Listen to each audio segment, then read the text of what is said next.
alikuwa na kiswaba kubwa sana, na alikuwa na mtu mwenye misemo hivi ambayo Waarabu waliitumia sana, na mingine iko mpaka leo mmeibadilisha tu Kiswahili, lakini bado ni misemo ambayo asili yake ni huyu Luqman.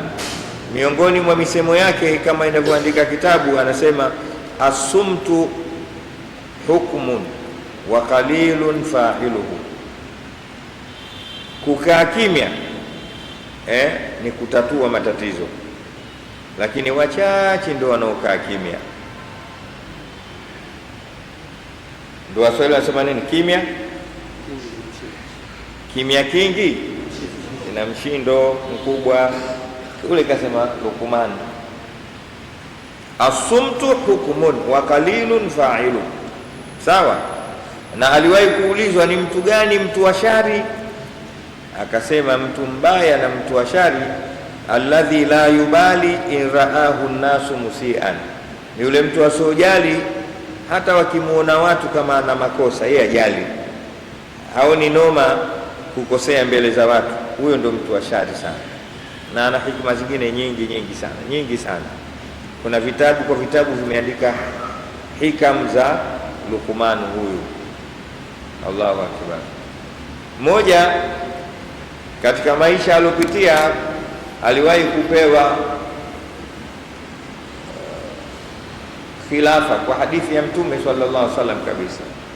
Akaambiwa kuna mpango wewe wa kupewa ukhalifa. Vipi? Yani kuwa kiongozi. Kuwa nani? Kuwa kiongozi mbele za watu. Akasema wakinilazimisha nitachukua. Kwa nini? Akasema najua Mwenyezi Mungu atanifundisha na atanilinda na ataniongoza wakinilazimisha. Lakini wakinikhiarisha, akasema inni akhtaru al-afia min al-bala, mimi nitachagua afya kuliko mtihani huo. Manake uongozi ni ugonjwa, uongozi ni mtihani, uongozi ni balaa. Sawa. Malaika wakamuuliza, inasemekana katika ndoto au vipi, kwa nini unasema hivyo? Akasema naam. Anasema al-khulafa'u ashaddu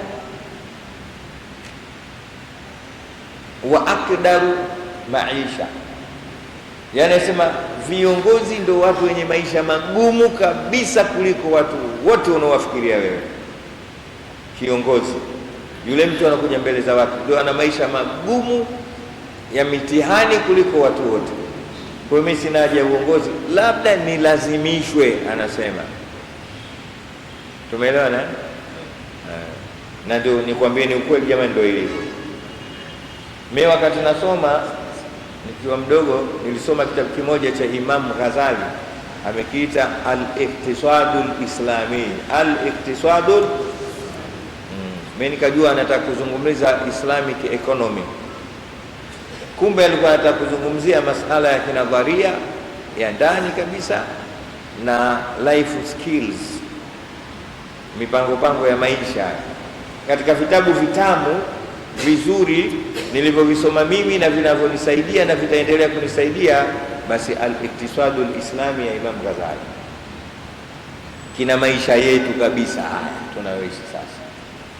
Mwanzo kabisa anaeleza, anasema hivi, kama kuna watu wanaotakiwa kusaidiwa basi ni viongozi, na kama kuna watu wanaotakiwa kuhurumiwa basi ni viongozi, na kama kuna watu wanatakiwa kusamehewa basi ni viongozi.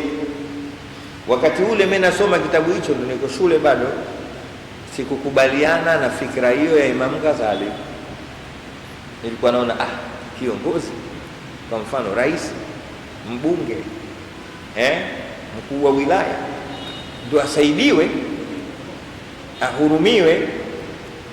Basi nilipingana nayo. Mungu anaambia tutaona huko mbele, tutaona.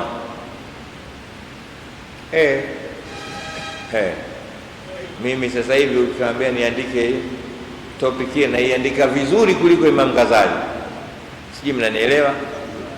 tena ndio sikosei, na iandika vizuri sana, sababu si ndio naimo. Sasa unaona mama kwa miaka karibu 30, ule uimamu tu hapa Kichangani ulikuwa unanitoa macho. Uimamu wa Kichangani wenyewe ulikuwa unanitoa macho, ndio maana mkaona mara kibao nakimbia sipatikani hapa. Uimamu tu, na mwisho nitapiga hesabu niachane na uimamu, niishi na maneno yangu. Mungu akaniambia unakimbia msikiti wa Kichangani, nakupa misikiti yote ya Dar es Salaam. Ndio sasa sometimes nakimbia na natembea, nafikiria kichwa changu nimekiacha Kariakoo, kumbe ninacho.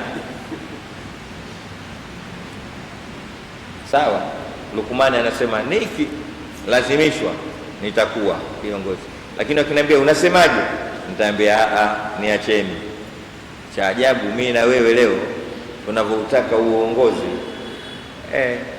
Mungu atuhifadhi. Ndio ile hadithi tulisoma jana ya Mtume Muhammad sallallahu alaihi wasallam alipoambiwa na Abu Dharri kamwambia, ala tastamiluni ya Rasulullah, ala, mbona mimi unipi uongozi, wenzangu unawapa uongozi maeneo kadha kadha, huyu umempeleka huku, huyu umempeleka huku, umempeleka huku. Mus'ab umempeleka Madina akiwa mdogo, Muadh bin Jabal umempeleka Yemen, sawa, vipi mimi? Akamwambia, inni araka dhaifa ya Aba Dharri, mimi nakuona dhaifu wewe Abu Dharri, wewe ufai kuwa kiongozi ninavyokuona ndugu yangu, nakuona dhaifu, utoshi. Sawa, liannaha amana, kwa sababu uongozi ni amana, wa khasara, na ni hasara, wa nadama, na ni majuto yaumal qiyama, siku ya kiyama. Abu Dharr akasema, basi nimekupata, mimi nitabaki kukaa msikitini na uongozwa. Msalie Mtume Muhammad. Unataka uwe na akili wakati wote ukiwa kiongozi, na usijijali. Sometimes 99.9% ya maisha yako ya siku moja ni maisha ya watu wengine, wewe ni pointi moja tu.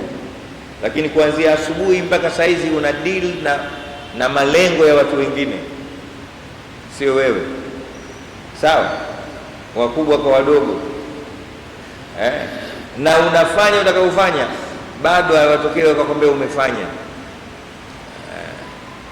Na one mistake one goal, kosea kidogo uone balaa lake.